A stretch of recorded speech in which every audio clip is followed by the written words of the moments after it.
क्या सत्ता पक्ष के हमारे साथी इतने अहंकारी हो गए हैं कि अपने आप को महात्मा गांधी जी से, रविंद्रनाथ टैगोर जी से, राजेंद्र प्रसाद जी से, बाबा साहब अंबेडकर जी से, मौलाना आजाद जी से, सरदार पटेल जी से, सुभाष चंद्र बोस जी से बड़ा समझने लग गए हैं।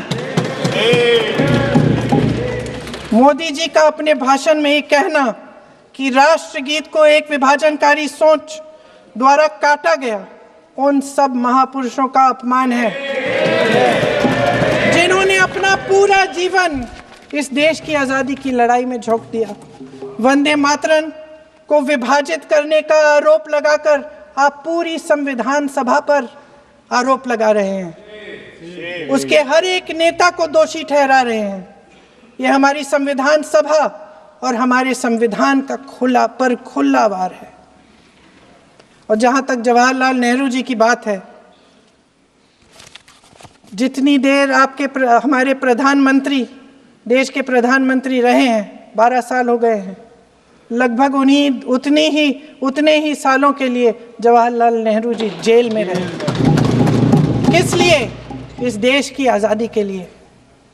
उसके बाद 17 साल के लिए प्रधानमंत्री रहे। आप बड़ी आलोचना करते हैं इनकी, लेकिन अगर इन्होंने इसरो नहीं बनाया होता तो आज आपका मंगलयान नहीं होता। अगर DRDO नहीं बनाया होता तो तेजस नहीं बनता। अगर IIT और IIM नहीं बनाए होते तो हम आज IT में आगे नहीं होते। अगर एम्स नहीं बनाया होता तो हम कोरोना की जब बड़ी चुनौती का सामना कैसे करते? हाँ, वही बना कुछ भी। इसका मतलब है इस मुद्दे का जवाब नहीं है आपके पास। अगर इन्होंने BHEL, गेल, सेल, भाखड़ा नंगल ये सब नहीं बनाया होता जो आप सब बेच रहे हैं, तो ये विकसित भारत कैसे बनता? और मत कहिए बाकी। पंडित जवाहरलाल नेहरू इस देश के लिए जिए।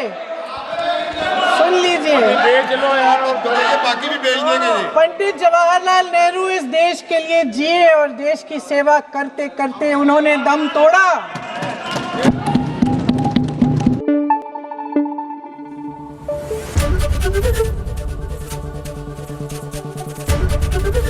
ABP न्यूज आपको रखे आगे।